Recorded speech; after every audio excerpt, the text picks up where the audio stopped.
Halo people, kenalin saya Yoga, biasa dipanggil Bang Yok. Sekarang aktif sebagai konten kreator dan juga sebagai pembicara di bidang self development, pengembangan anak muda dan juga energi terbarukan. Saya aktif diundang puluhan kali di universitas atau kampus-kampus lokal dan juga nasional, dan juga pernah menerima penghargaan di bidang pemuda dan lingkungan di level nasional dan juga internasional.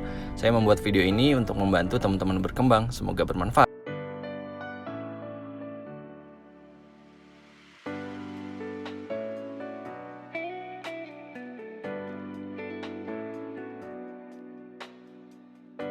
Balik lagi di Ngopini, ngobrol sambil beropini. Wah, senang banget, ini adalah salah satu program baru yang semoga teman-teman bisa ambil manfaatnya, khusus untuk membangun soft skill dan skill anak-anak muda.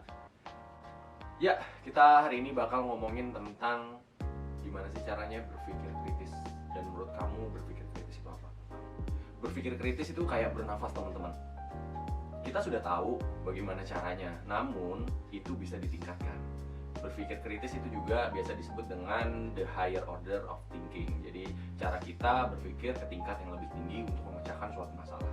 Tapi kadang kita masih nggak paham gimana sih caranya berpikir kritis. Saya juga masih belajar, tapi ini adalah opini saya yang saya alami selama berproses, mulai dari sekolah, kuliah, bekerja, dan ikut beberapa organisasi eksternal kemasyarakatan. Saya lahir di keluarga sederhana yang pemikirannya juga tidak kritis-kritis amat. Di keluarga saya juga tidak terlalu mengajarkan bagaimana caranya berpikir kritis. Kadang aku juga ngerasain sebagai orang Indonesia, kalau misalnya orang tua itu sudah bilang A, salah satu solusinya itu kadang ya cuma bilang A atau ngelakuin A atau apa yang disuruh. Gak ada yang salah, teman-teman, mengikuti kemauan orang tua. Tapi ngerasa nggak sih kalau misal kejadian seperti itu, ketika kita tidak mempertanyakan sesuatu dengan alasannya, itu bisa mempertumpul atau membuat pikiran kita tumpul dan tidak berpikir kritis. Padahal ketika kita berpikir kritis, kita bisa menanyakan hal-hal kecil dan tahu apa alasan dibalik perintah atau apa yang mereka suruh. Tapi kebanyakan di Indonesia kita terlalu skeptis.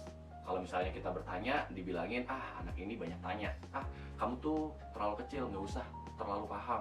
Atau bahkan ada yang bilang, udahlah ikutin aja, itu juga sudah jadi kebiasaan kita.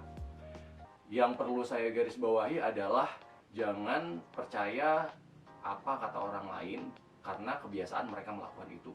Tapi percaya apa yang dikatakan orang lain karena ada dasar dan fakta akan perintah itu. Ini yang membuat kita atau sistem otak kita, sistem cara berpikir kita tidak mempertanyakan sesuatu lagi. Karena takut dihujat atau dibully bahkan masyarakat, atau diserang balik oleh apa yang kita tanyakan atau oleh apa yang kita sampaikan sebelumnya. Berpikir kritis juga salah satu soft skill yang paling dibutuhkan di abad 21, teman-teman, ini. Baik dalam bidang pekerjaan maupun bisnis. Kenapa? Karena ketika kita berpikir kritis, kita mencoba mencari jawaban atas suatu pertanyaan. Artinya apa? Kita mencoba untuk menjawab problem-problem yang terjadi. Apa yang aku alami, apa yang membentuk aku sampai saat ini, itu juga salah satu berpikir kritis. Di sekolah, saya memang ikut organisasi, tapi tidak banyak anak-anak yang mampu berpikir kritis, termasuk saya juga. Tapi setelah saya lulus dari sekolah, mengikuti organisasi, baik di kampus maupun organisasi internal, itulah sebenarnya yang membentuk saya.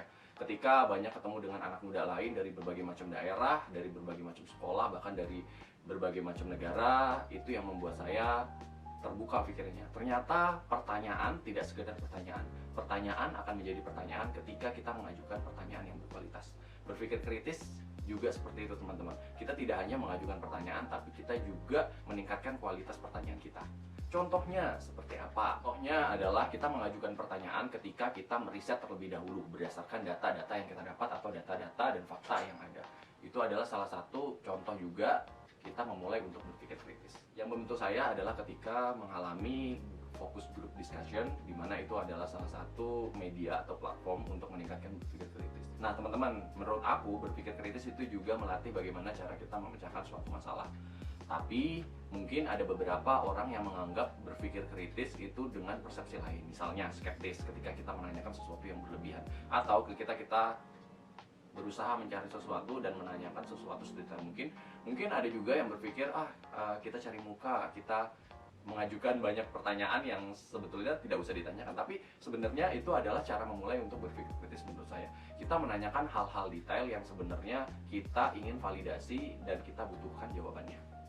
Nah, ini adalah hal penting kenapa kita perlu berpikir kritis. Yang pertama, kita bisa merasakan kemerdekaan dan kebebasan untuk 100% berpikir atas keputusan kita. Yang kedua itu kita menjadi lebih open minded dan terbuka terhadap ide-ide baru.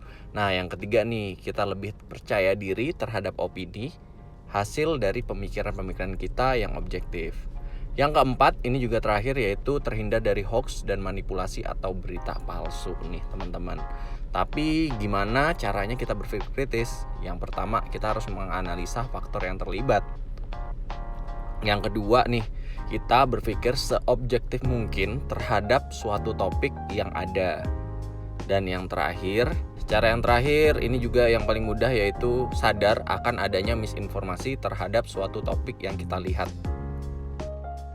Ketika teman-teman masuk dan kita masuk ke dunia kerja, tentunya berpikir kritis itu sangat dibutuhkan, karena ketika kita melakukan suatu pekerjaan, ketelitian, dan juga untuk memecahkan atau memberikan suatu solusi terhadap produk kita atau terhadap pekerjaan kita, itu juga memerlukan sesuatu yang namanya critical thinking atau berpikir kritis. Ini juga bisa teman-teman olah. Kalau saya pribadi dilatihnya dengan mengikuti kegiatan-kegiatan sosial kemasyarakatan eksternal atau organisasi-organisasi resmi yang berada di pemerintah maupun organisasi-organisasi perkumpulan-perkumpulan yang sejalan dengan passion atau kesukaan teman-teman. Jadi teman-teman, menurut saya jadilah orang yang selalu bertanya, yang memvalidasi berdasarkan pernyataan dan fakta yang ada sebelum mengatakannya kepada publik. Dan ingat teman-teman, apa yang dianggap orang lain benar belum tentu benar. Kita harus mencari dulu, kita harus memvalidasi, mengobservasi apakah data dan fakta itu benar. Mulai berpikir kritis dari sekarang untuk meminimalkan hoax dan menjadi salah satu pribadi yang menguasai skill yang juga sulit untuk kita terapkan. Semoga critical thinking bisa menjadi salah satu jalan kita untuk mencapai tujuan kita dan mencapai kesuksesan kita. Salam.